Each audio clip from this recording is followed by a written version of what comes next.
morning, everyone, and welcome to OAMC. I'm Rich Gaitis, Executive Director of the Chicago Office of Emergency Management and Communications. It's been a year of extremes with the pandemic, civil unrest. May 2020 was the wettest on record, historic flooding due to high lake levels, an EF1 tornado, the warmest summer since 1871, and now the winter season is upon us. Today, we are here to assure residents that the City of Chicago has services available to help residents cope safely with extreme winter weather conditions. The city's top priority is public safety, and the City of Chicago is committed to keeping Chicagoans safe from dangerous conditions by coordinating the city's response efforts to weather emergencies. To ensure the City of Chicago is prepared for the winter season, as we do every year, OAMC hosted a winter workshop in October with public safety, infrastructure, and various city departments and agencies to plan the coordination of operations for the coming months. We want to ensure that residents and businesses consider how the cold and changing weather conditions will impact your planning and to take precautions in order to be prepared. Throughout the year, OAMC monitors conditions with National Weather Service and coordinates response efforts with the city departments and public partners to notify residents of any advisories, warnings, and emergencies. This week alone, we experienced some snow and a lake flood advisory due to high winds and waves. Severe cold temperatures, strong winds, and snow can cause additional hazards, whether at home or traveling. It is important to stay informed, and that's why OAMC issues several text alerts and notifications to keep residents and businesses up to date on weather conditions and emergencies. Residents can sign up to chicago.gov/OAMC, and they include Notify Chicago for weather and traffic updates, Shy Lake for lakefront alerts, including lakefront flooding, Shy Biz provides businesses with geo-targeted alerts, and COVID for up-to-date alerts on the pandemic. Can you go through those again one more time? Yes. I'll say it one more time. OAMC issues several alerts and notifications to keep residents and businesses up to date on weather conditions and emergencies. Residents can sign up at chicago.gov/OAMC, and they include Notify Chicago for weather and traffic updates, Shy Lake for lakefront alerts, including lakefront flooding, Shy Biz provides businesses with geo-targeted alerts, and COVID for up-to-date alerts on the pandemic. As the city braces for the winter months ahead, it's also important for residents to take care of themselves and continue to provide assistance to neighbors, family members, pets, and friends, particularly those who are elderly or have disabilities. Staying connected is key to being safe. Again, it's imperative to keep informed of weather conditions. OAMC also encourages residents to keep an emergency kit at home and in your car, because you never know when you'll need it, and it saves lives. Those seeking a warm place to go or require overnight shelter, call 311, visit 311.chicago.gov, or download the Shy 311 app to be connected with available services and to learn about the city's designated warming centers. We shall hear more about this morning from the Department of Family and Support Services. For information on how to receive the emergency text alerts, sign up for the Shy 311 app, as well as additional weather preparedness tips. I encourage everyone to visit chicago.gov/OAMC. I'd like to thank Mayor Lightfoot and all the city departments, agencies, and organizations who come together to keep Chicago safe, not only during the winter season, but all year round. It's now my pleasure to introduce the Mayor of the City of Chicago, Mayor Lori Lightfoot. Excuse me, Mayor.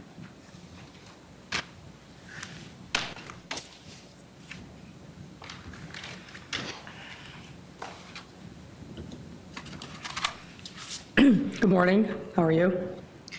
Let me thank the members of the administration that are here with us today. Of course, you just heard from OAMC Director Rich Gaitis. We're also going to hear from Mark Sanders, who's the Deputy Commissioner of the Department of Family and Support Services, Commissioner John Tully from Streets and Sanitation, and Eric Ayala, Manager of Emergency Response at People's Gas. Thank you also for being here. As Chicagoans, we obviously know a thing or two about getting ready and dealing with winter weather. And how during this time period we are presented with serious and sometimes life-threatening conditions. As you can see from everyone here, and you see from the videos that are scrolling behind us, We are responding with a collaborative, all-hands-on-deck approach with our city agencies and departments to make sure that our residents have what they need and are kept safe during the winter. Now, this normal effort is made all the more challenging because of COVID-19 pandemic, but we are ready and will rise to the occasion as we have all year long. Regardless, our shared mission remains the same, and that is to keep our city running and all of our residents safe and secure throughout the winter season. In a moment, you'll hear from some of the other commissioners and department members who are here, who will provide further details about what their individual departments are doing to make sure that our residents are prepared and safe during the winter months. But before they do, I want to personally highlight some of the services and resources we'll be providing to our residents during the winter season. First and foremost, the city will be keeping our streets clear and our public transit open and available. I want to remind folks that the Chicago Transit Authority was the only major transit authority in the country that ran with full services throughout the pandemic, and we continue to do so. I want to thank Dorval Carter, President Carter of the CTA, as well as all the hard-working men and women on rail and bus who have persevered through this difficult time to make sure that our residents had access to a public transit system that could get them to and from on their daily journeys. So thank you very much to the men and women of the CTA. I want to also emphasize that we will rigorously uphold building codes to ensure our residents aren't exposed to dangerously cold temperatures. And we have with us Building Commissioner Matt Boudreau. This is critically important because one of the things that we know is difficult conditions in buildings become exacerbated when there's extreme weather conditions, and the winter is no less. So the building department, it will be running point in making sure that buildings meet the standards that they need to for our residents during the course of this winter and pandemic. And if there are any issues there, again, please do call 311. I'd like to also remind everyone that at my request, ComEd and Peoples Gas have suspended shutoffs, ensuring everyone's electricity and gas will be running during this crucial time. I want to emphasize that again. There will be no shutoffs of electricity or gas by Peoples Gas or by ComEd during this time period. And to make sure that everyone is connected, please make sure you call either 866-556-6002. That's 866-556-6002. Or if you have any questions, again, don't hesitate to call 311. Now that means not only for the folks who are worried about being able to pay their electricity or their gas bill, but if you're already shut off, we have a process for you to get reconnected. So don't hesitate to take advantage of this program at 866-556-6002. Third, we will have winter warming centers open throughout Chicago when residents need a warm place to go. And like every indoor space in the city, these warming centers will follow all COVID-19 protocols to ensure everyone is safe from the cold temperature outside, as well as safe inside when they're taking refuge. So have no fear about going to a warming center. We will be following the COVID-19 indoor safety protocols. During extreme weather, these services, along with many others, will be available around the clock as needed. And finally, as always, our outreach will encompass every single neighborhood in this great city, with a special focus on our most vulnerable populations, including our seniors, residents with disabilities, and Chicagoans experiencing homelessness, to make sure folks can receive the support they need and deserve, particularly during this difficult and challenging time. But in order to stay safe, every resident here must continue to do their part to stop the spread of COVID-19. I want to emphasize the things that we've been saying all throughout this pandemic, but it always bears repeating. One, our stay-at-home advisory remains in place. This includes staying home unless you absolutely must go out for essential reasons like work, school, medical visits, food, or other essentials. Otherwise, please do stay at home. And don't allow visitors in your home unless they're essential workers, like home health care or education workers. Avoid unnecessary travel. And continue to wear your mask when leaving your home. Folks, masks aren't political. Masks are about saving lives. So please make sure that you have a mask. If you don't have one or don't have access to one, again, call 311 and we will make sure that you're equipped with a mask. Remember social distancing. That works as well. And wash your hands regularly. This is how we protect Chicago and save lives, save you, your loved ones, and the life of your entire city. I want to also emphasize another part of our Protect Chicago plan, and step aside here and show this vest.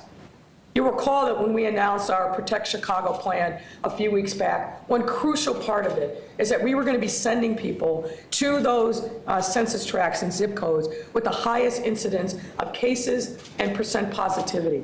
That work has been ongoing now for several weeks. We started in Bell Rock, Cragen, and we're expanding that to other areas of the city. If you see people walking around with these vests, know that they are your neighbors and are part of Protect Chicago. They are coming to provide support and information to you in your neighborhoods about the things that you can do to protect yourself around COVID-19, but also to connect up with services that may be necessary.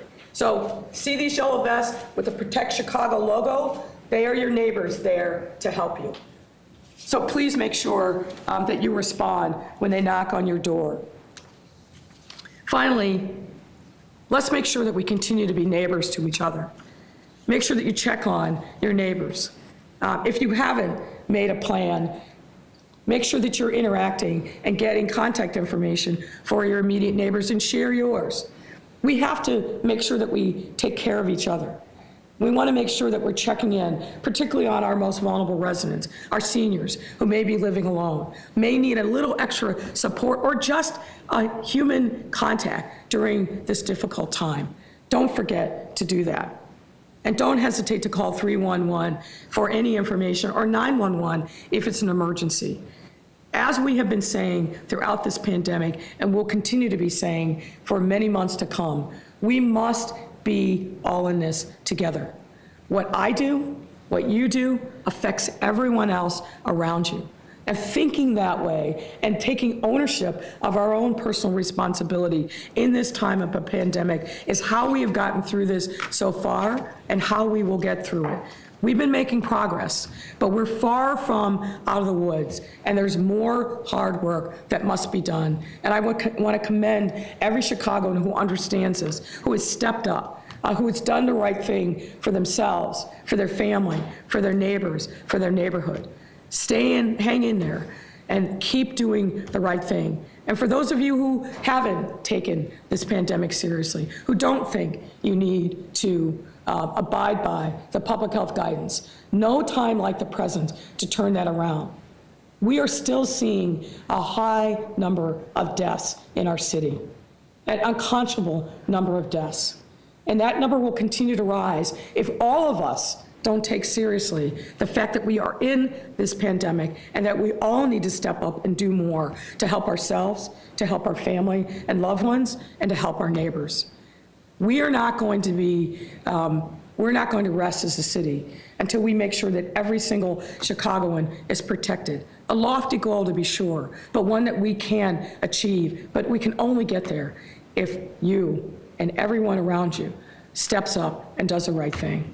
At this point, I'd like to invite Mark Sanders from the Department of Family and Support Services, a Deputy Commissioner, to come and talk about what DFSS is going to be doing to help protect residents this winter. Mark.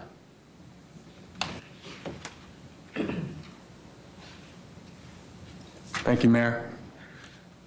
Mark Sanders, Deputy Commissioner, Workforce and Human Services with the Department of Family and Support Services. We offer warming centers at 6 different locations throughout the city of Chicago. One in South Chicago on 87th and Commercial, Inglewood on Racine and 79th, King on Cottage Grove and 43rd Street, as well as Garfield on the corner of Kedzie and Madison. We have another location, Trina Davila on North Avenue and Kildare, as well as our North area location on the corner of Wilson and Hazel. These warming centers will be open from 9 to 5 p.m. Monday through Friday, with extended hours available as needed. These centers will be activated when the temperatures are 32 degrees or below, and we will make sure, as the mayor mentioned, that all social distancing and mask cloth coverings should be worn at all times and will be continue to be enforced while you're in the building. For assistance after hours, we encourage everyone to call 311 to be connected to the available programs in your area, including placement and transportation to shelter. The Garfield Community Service Center at 10 South Kedzie is open 24/7 to all residents, and we use that facility to connect families and residents to emergency shelter. In addition to serving as warming centers, these community service centers also provide wraparound services, including rental assistance, shelter placement, and domestic violence program protection, and other programs are accessible here at these community service centers. Again, residents who are concerned about their family members, neighbors, and loved ones, you can also call 311 to request a well-being check, where we have a task force assigned that will provide those services.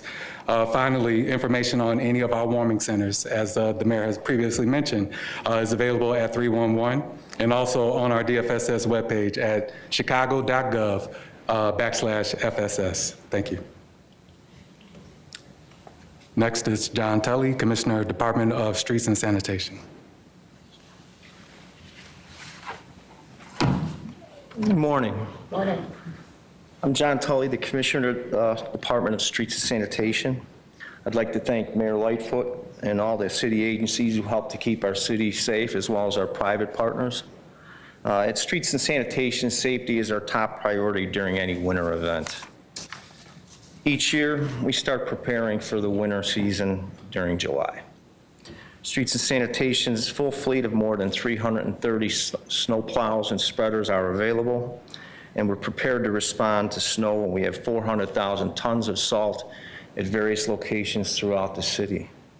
We work with our partners here at OEMC to monitor and coordinate our city response before, during any winter event and storm. And then we also, as Rich likes to do often, is have an after-action plan to critique what we do. So it's a very well-oiled machine. We use Doppler radar, cameras, and sensors to not only watch for snow, but also any icy conditions that cause hazardous conditions on the roads. We adjust these resources before and during a storm based on what's happening on the streets because there's many different variables. Please check the department's social media accounts for deployment updates and visit www.chicagoshovels.org to view our fleet in real time during storms.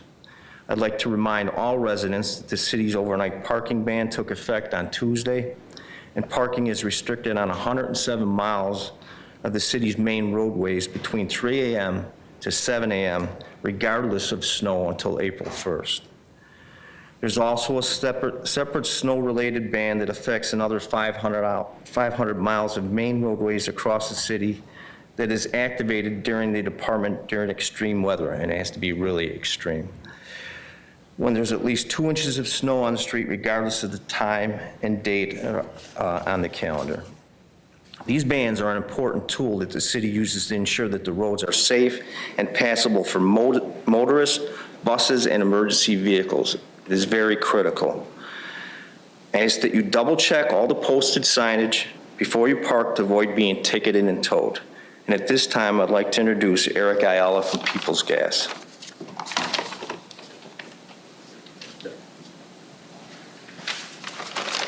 Thank you and good morning. My name is Eric Ayala. I'm the Emergency Response Manager for People's Gas. And today I want to talk about some safety tips for this upcoming winter season. So at People's and North Shore Gas, our customers are our #1 priority, their safety. And we want to make sure having furnaces and boilers inspected, ensuring appliances are in good working order, and installing and remembering to test carbon monoxide detectors are just some of the few ways to keep your families and friends safe. We encourage residents to put safety first and follow these additional safety steps throughout the heating season to ensure they stay safe and have a warm winter. So some of the heating safety tips we want to discuss is making sure that keeping the area around the furnace and water heater free from clutter and any combustible items is a priority. You never use a stove or oven to heat your home. We want to keep a fire extinguisher in your kitchen readily accessible at all times. Follow a space heater's instructions carefully and use with proper ventilation, and never operate an electric generator in an enclosed or partially enclosed area. It requires proper ventilation and an outdoor space. Some carbon monoxide prevention tips. We want to check the batteries in carbon monoxide alarms, smoke detectors to make sure they are working properly. We want to replace all carbon monoxide alarms that are older than 5 years. You want to have all fuel burning appliance flues, vents, and chimneys checked regularly for blockage. If carbon monoxide poisoning is suspected, get everybody out of the house and call 911 or emergency medical help immediately. Some other winter tips to think about is keep natural gas meters clear of ice and snow for safety and accessibility.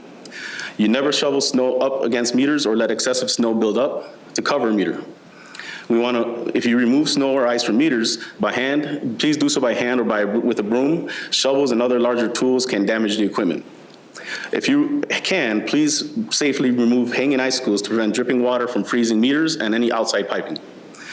If you have any additional gas appliances that vent outside of your home, we ask that you remember to keep those vent pipes clear of ice and snow. And I want to kind of make sure if you're experiencing any natural gas emergency similar to what the mayor just previously said, please contact us immediately at 866-556-6002. Additionally, we urge any customers experiencing financial difficulties to contact us and discuss financial assistance options at 866-556-6001. All this information about safety and financial assistance can also be found on our webpage, www.peoplesgasdelivery.com. Thank you.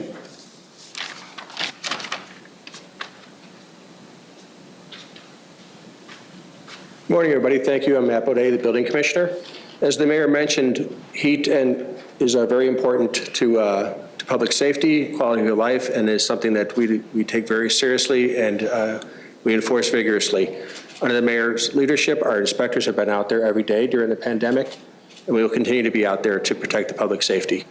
Just a reminder to everybody that the heat ordinance is in effect from September 1st through June 1st, September 15th through June 1st, and the requirement is 68 degrees from 8:30 a.m. to 10:30 p.m. and 66 degrees from 10:30 p.m. to 8:30 p.m. And as the mayor mentioned, if there's any questions, please call 311. We will be out there and we're there to protect you. Thank you, Mayor. And before I take questions, let me just emphasize one other thing. Part of the reason that we pushed so strongly to make sure that there would be no shutoffs by either ComEd or People's Gas is because one of the things that we know happens is when people get shut off, they use other alternatives to try to heat their home. Don't heat your home with your oven or your stove. That is dangerous. It always leads to fires. Don't do it.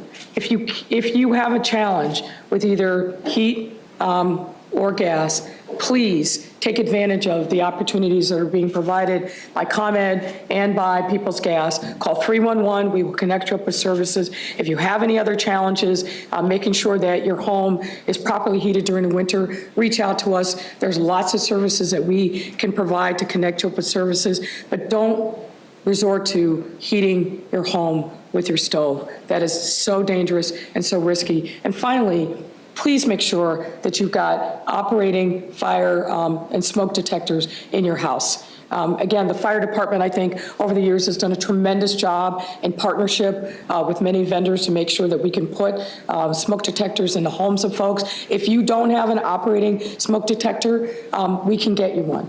Check the batteries on your existing smoke detectors to make sure that they're still operational. These are the basic things that we need you to do to take care of yourself during the course of the winter. And again, if you've got any questions, concerns, or you need help, please do call 311. And with that, I'm happy to take your questions. Good morning, Mayor. Good morning. Hi, Martin with NBC5. Nice to see you. I'll be representing several of my colleagues. Okay. Starting on topic, and we're a little warm up here. Ryan Burrow from WGN Radio asks, Mayor, where do you stand on the Chicago tradition of dibs? Oh, the what, I'm sorry? Dibs? Look, as someone who has spent time digging out my car before I had access to a garage, I absolutely understand it. But the problem with dibs is, and I think Commissioner Tully would attest, when there's a new snowfall and we need to clear the street, the dibs get in the way. So the dibs get washed away. So I don't encourage dibs. I understand that it's a longstanding Chicago tradition. And again, having been out there and, shovel the snow, dug my car out, got it running. I understand why people do it, but we don't encourage it. All right, thank you. This next question is actually probably from some colleagues. Bill Cameron with WLS Radio asks, what does the city need to do to get recycling rates up? There's been a couple of items being in the news lately about recycling rates maybe not being as good as they could be. Sure. And can you address that for Bill? Yeah, let me start and then I'll turn to Tully. Part of the challenge with recycling is that the market for recycled products has really just fallen off precipitously. That's part of the challenge. Look, we're in the process of reevaluating everything about our recycling program. A city like Chicago, unfortunately, we've never really gotten it right. We had the bins, then we had the bags. Now we've got the recycling bins again. And we've had some challenges with some of our vendors. So it's time for us to get it right, and it's also time for commercial properties also to step up. So I'm happy to have John fill in more details, but this is a process that we take seriously, and we're reevaluating what we need to do to incentivize people to step up. John, you got to do it from the podium. As the mayor alluded to, obviously we're not happy with the situation as well. We're approaching this in a twofold right now. Actually, as of Friday, the new contracts for recycling vendors will be due to be submitted. So that's part of the process. And part of that ask is to have more reports so that we can monitor this stuff. The other part of it is we've been working with a private vendor, Delta Institute, to take a look at our entire recycling stream. And that includes both food waste and also compost, all that. So we're looking at that right now. The most recent story about high density apartment, it's really become difficult, but it's something we're looking at as part of this study. We're really not servicing those buildings. We service units up to 4 units. Obviously, it's important to us to make sure that it happens. But the mayor has a team in place that has people with experience, and part of it had to do with back a couple of years ago before this administration, the dissolution of the Department of Environment. So, and then Streets and Sanitation absorbed many of those responsibilities. And we agree with the Inspector General's conclusions in that report, and we're going to approach it that way. So you'll be seeing something from the Delta Institute along with our, input on that fairly shortly.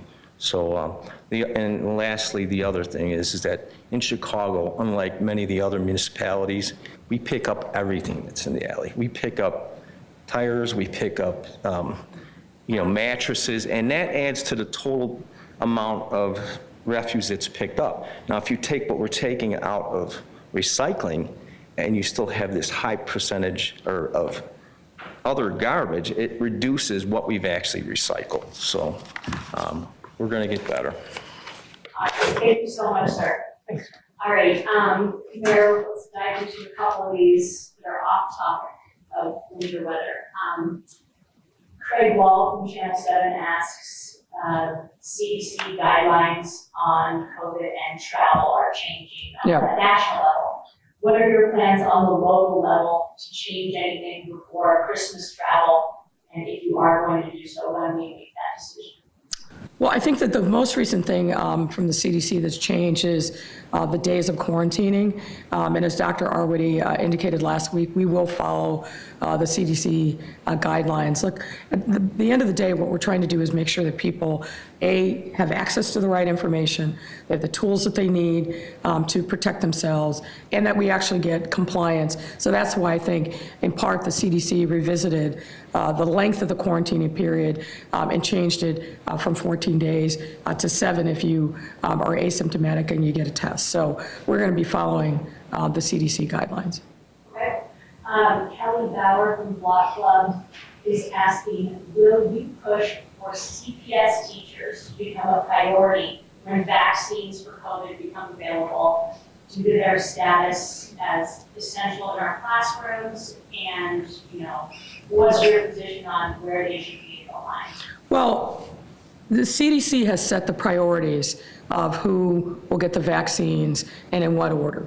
And as part of being able to access those vaccines directly as a city, the CDC mandated that we agree to follow their guidelines. So we will, in the first instance, who gets it are going to be, not surprisingly, those frontline healthcare workers.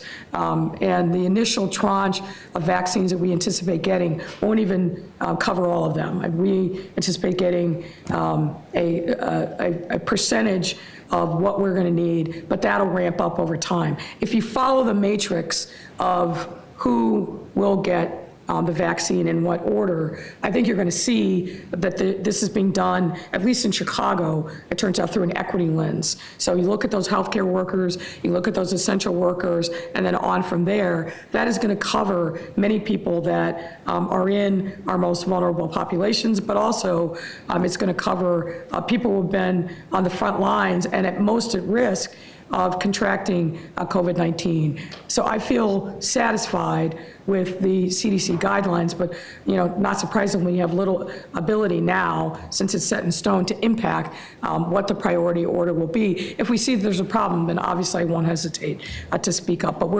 so far what we've seen, it makes sense, it's a logical order, and the goal is to make sure that these tests come online, these vaccines come online as quickly as possible, and that there's a ramp up in the number of vaccines that are available. The leading vaccines and companies require 2 shots. So we are ready and prepared. We've got the cold storage ready. We've got the infrastructure built out. But the biggest challenge is going to be making sure that we get enough vaccine and that we educate folks about why they should get vaccinated. And we're prepared to do all those things. This next question is from Dana Kozlov, who's now for Mr. Gaius. Yeah. She's asking you what happened to the promise that the city's 800 crossing guards would not lose their jobs. She's hearing that they're having to reapply for these jobs for the school. Anyone? Not true. Okay. The 800 crossing guards have been moved over to CPS. All of them have their jobs. We are finalizing the final details of what the contract terms will be through a memorandum agreement to make sure that CPS takes care of them in exactly the same way that they were from OMC. So I don't know where that rumor is coming from, but that's just absolutely not correct. And I've personally been involved in that. In those discussions with the union. So that's not correct. And frankly, it's really unfortunate that something like that would even be propagated. People, in a time where our economy is really stressed and there are so many people unemployed, really, I would ask the media, please check your sources before you put something like that out there. That's just not right. Thank you for answering. No. Okay, next question. This is coming from Fran Spielman with the Sun-Times. Wait, one question from Fran or multiple questions from Fran? Well, I was just going to start with one.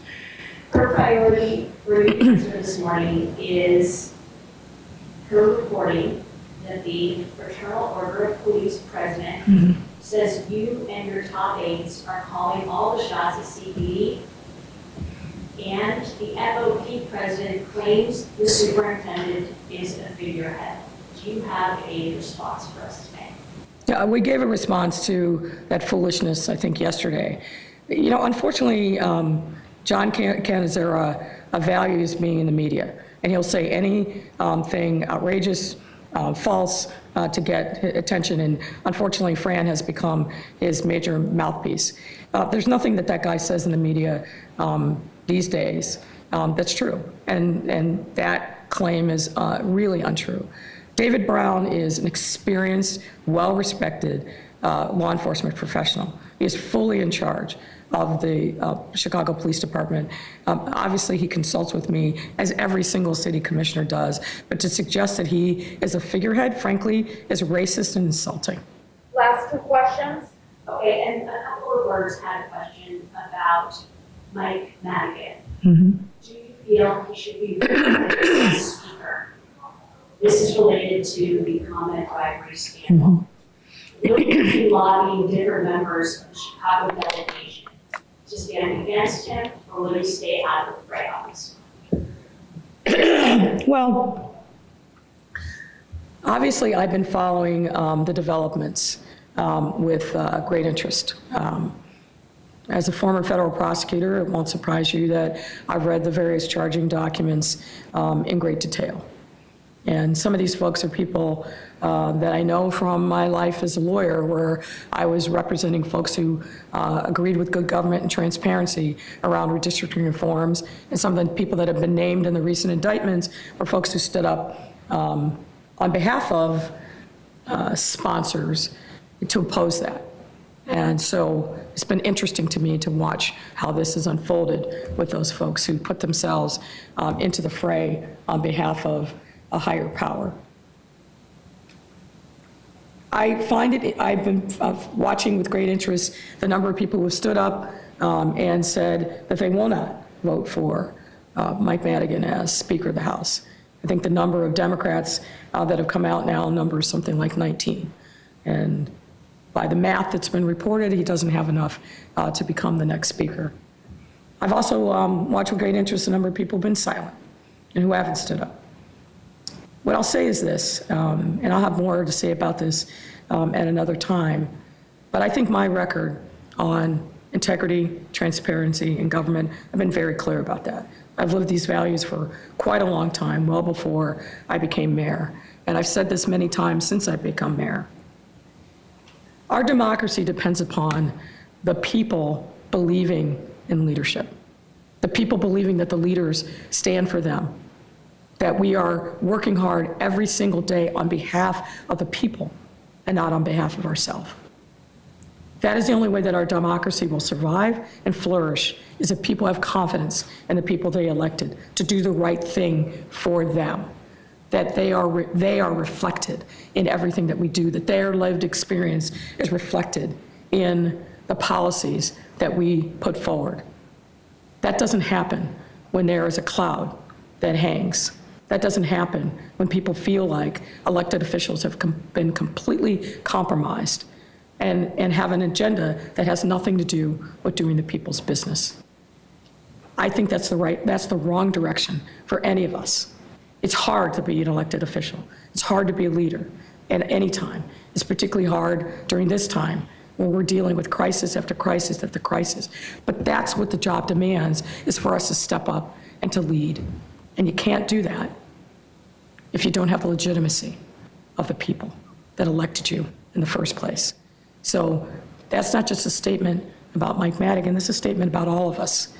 In this time in our state, in our city, in our county, we are all need to step up and put people first. So as I said, I'll have more to say about this issue later. Last question. Thank you, everyone. Thank you. Thanks for answering the questions. Thank you. Take care.